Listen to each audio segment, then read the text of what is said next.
Starting சீன்லேயே என்ன ஆகுது அப்படின்னு பார்த்தா நம்ம ஹீரோவோட அம்மா என்ன பண்ணுறாங்க அப்படின்னா 4-5 பொண்ணுங்களை கூட்டிகிட்டு வந்துட்டு ஹீரோவோட ரூமில் விட்டுடுறாங்க. நீ எதுக்கு தான் இப்படி இருக்கன்னு எனக்கு தெரியல. நான் உங்ககிட்ட எவ்வளவோ சொல்லிட்டேன், நீயே லவ் பண்ணியாவது ஒரு பொண்ணை கல்யாணம் பண்ணிட்டு வா, எங்கள் குடும்பத்துக்கு ஒரு வாரிசு கொடுன்னு. ஆனால் நீ அதை கேட்குற மாதிரி தெரியல. அதனால தான் கடைசியாக நான் இந்த முடிவுக்கு வந்துட்டேன். இதில் எந்த பொண்ணு உன்னோட மனசை கவர்றாலோ அந்த பொண்ணு இந்த மொத்த குடும்பத்துக்கும் அவள் தான் ஒரே மருமக, அவள் பெக்கிறது தான் ஒரே வாரிசு.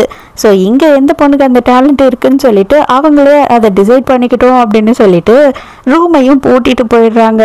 அதே நேரத்துக்கு நம்ம ஹீரோயினை இன்ட்ரடியூஸ் பண்ணுறாங்க. இவ தான் நம்மளோட ஹீரோயின். இவ அவளோட புருஷன் கூட ஏதோ ஒரு இடத்துக்கு போயிட்டுருக்கா. எங்கெங்க என்னை கூட்டிகிட்டு போகிறீங்க, எதுக்காக இந்த டைம்க்கு என்னை இங்கே கூட்டிகிட்டு வந்தீங்க அப்படின்னு சொல்லி கேட்டுக்கிட்டே இருக்கா. அப்போ அதுக்கு அவன் என்ன சொல்கிறான் அப்படின்னா, இவ்வளோ நாளும் உன்னை வச்சு நான் குப்பை கொட்டிட்டேன், இதுக்கு மேலே என்னால் முடியாது, எல்லாத்தையும் நான் முடிச்சிடலான்னு முடிவு பண்ணிட்டேன் அப்படின்னு சொல்கிறான். எதுக்காக இப்படி எல்லாம் பேசுறீங்க, தயவு செஞ்சு இப்படிலாம் பேசாதீங்க அப்படின்னு சொல்லி ஹீரோயின் கெஞ்சிரா. அதுக்கு அவன் என்ன சொல்கிறான்னா, இதை பாரு, எனக்கு ஒரு லவ்வர் இருக்கா, அவளை நான் சீக்கிரமே கல்யாணம் பண்ணிக்கணும்னு ஆசைப்படுறேன். அவளும் கல்யாணம் பண்ண என்னதான் கல்யாணம் பண்ணுவேன் அப்படின்னு ஒத்த கல்ல நிற்கிறா. நீ டிஸ்டர்ப் பண்ணாமல் செத்து போயிட்டேன்னு வச்சுக்கோ, ஈஸியாக இருக்கும் எனக்கு. உனக்கு இருக்க பையன், அதாவது நம்ம பையனை நான் நல்லபடியாக பார்த்துக்கிறேன். ஸோ நீ போயிட்டு வா அப்படின்னு சொல்கிறான். நம்ம ஹீரோ என்ன பண்ணுறான் அப்படின்னு பார்த்தா, எப்படியோ கஷ்டப்பட்டு ஜன்னலுக்குன்னெல்லாம் உடச்சிக்கிட்டு அந்த பொண்ணுங்க கிட்ட இருந்து எஸ்கேப் ஆகி வின்னர் பட வடிவேலு மாதிரி இலையை பிடிச்சிக்கிட்டு நடந்து வந்துக்கிட்டு இருக்கான். என்ன பண்ணுறது, இருட்டாக இருக்குது, மழை பெய்யுது, காற்று வேற அடிச்சுக்கிட்டே இருக்குது, கொஞ்சம் பயமாக தான் இருக்குது. ஆனால் அந்த வீட்டை விட இந்த பயம் பரவாயில்ல. எந்த தாயாவது இந்த மாதிரி ஒரு வேலையை பண்ணுவாளா, பெத்த பிள்ளையே 4-5 பொண்ணுங்களை கூட்டிகிட்டு விட்டு ரேப் பண்ண சொல்கிறாளே அப்படின்னு புலம்பிக்கிட்டே போயிட்டுருக்கான். அப்போ பார்த்தா அந்த இடத்துல ஒரு துணி கிடக்குது.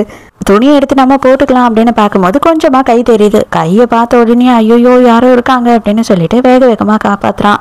அங்கே தான் நம்ம ஹீரோயினை அவங்க புருஷங்காரன் புதைச்சிட்டு போயிருக்கான். ஹீரோயினோட கையில் ஒரு அடையாளம் இருக்குது. அந்த அடையாளத்தை பார்த்த உடனே இவனுக்கு பழைய ஞாபகம் வருது. ஹீரோ சின்ன வயசாக இருக்கும் போது ஹீரோவை கிட்னாப் பண்ணுறதுக்காக ட்ரை பண்ணுறாங்க. அந்த டைமுக்கு நம்ம ஹீரோயின் தான் அந்த இடத்துல ஹீரோவை காப்பாற்றிருக்கா.